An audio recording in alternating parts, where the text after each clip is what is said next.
Hi everyone, I'm Lisa with Down to Earth Gardening and Design. Today's video is how to plant an amaryllis bulb in 4 easy steps. So it's going to be a quick video on amaryllis bulbs because I love them and I'm adding to my amaryllis collection. So around Christmas time, we normally see amaryllis flowering. However, they love warm, dry, tropical climate, so they're native to South and Central America. So if you're in zones 8 through 11, you can have them outside all year round. But if you're in a cold winter climate like I am, I'm in zone 6B, then you want to keep these in containers, and they're typically found inside in pots. So very decorative for the holidays. I like to stagger mine a little bit so I can have flowers all through the winter. So they're very easy care. However, when you start them off and you pot them up, they're treated a little bit differently than other bulbs. So before we get to our 4 easy steps to pot them up, let's just talk briefly about the materials that you are going to need, and it is a short list. So number 1 is you're going to need your amaryllis bulb. I'm pretty excited about this. I am going to give you the link to this bulb and also to some other supplies in the description in case you're interested.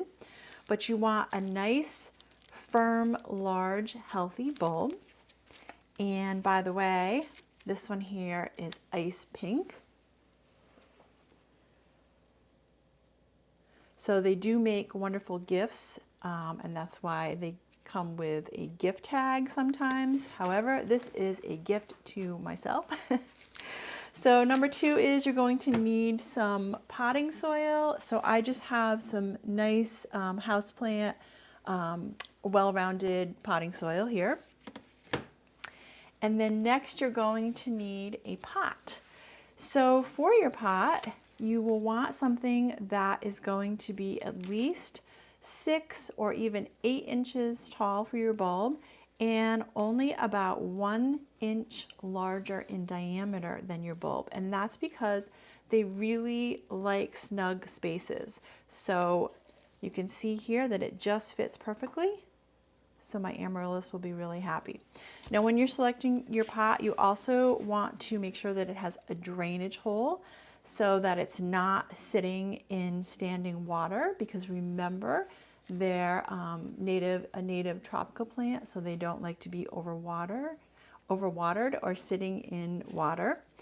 But also, I really like clay pots or heavier pots for my amaryllis because they end up with a tall stem and they have big, gorgeous blooms on top of the stem. So they do get a little bit top heavy. So you want something heavier for a container that's going to anchor them.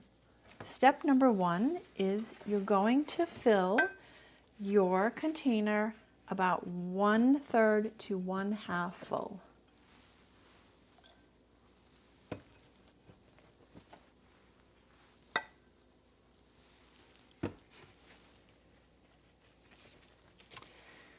Okay, I like to make sure that there's no air pockets here.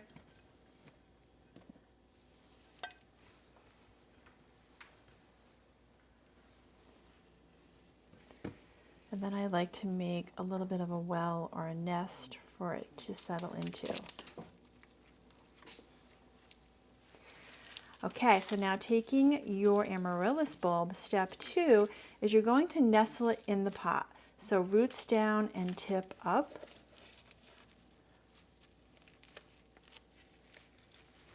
Just like that. Step 3 is you are going to fill your container, so around the bulb.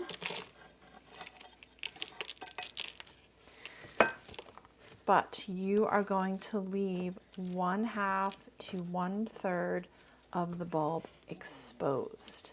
So again, we don't want any air pockets here, so we're going to make sure that we press on our soil,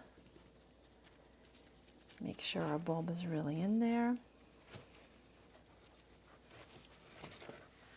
And step 4 is you want to give it a good water. And the hot tip here is you want to water all around the bulb, never down into the center of the bulb or it'll rot.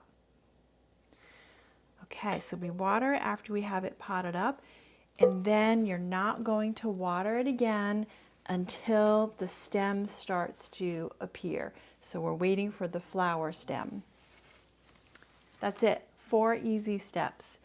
Now, aftercare is, I do want to say for aesthetics, you can add a little bit of moss or some pea gravel or some glass beads or even some little tiny pine cones. I'm going to show you how to do that really quickly here. So basically just to dress it up a little bit.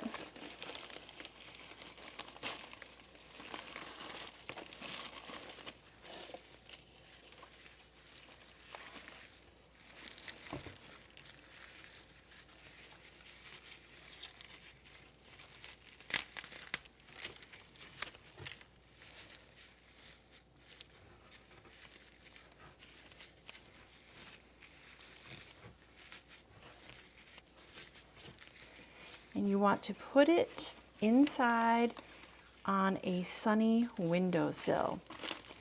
Now, once the amaryllis starts to flower, I like to take it out of direct sun and bring it into a part sun windowsill, and your flowers will last longer if it's not in the direct sunlight. And I like to also spin it so that the stalk will grow upright and straight. Sometimes they will need to be staked because, again, the blooms are so large that it gets top heavy. And then as far as watering, less is more when it comes to watering. So you just want to stick your finger in the soil, and when it is dry, you want to give it a little water. So I would just check it once or twice a week, and you're going to have some gorgeous flowers to enjoy. So that's it for today. This is our Planting Amaryllis in 4 Easy Steps video, and I hope that you enjoyed it. If you did, please give us a thumbs up and subscribe to our channel because we are gardening obsessed and we have lots more coming your way.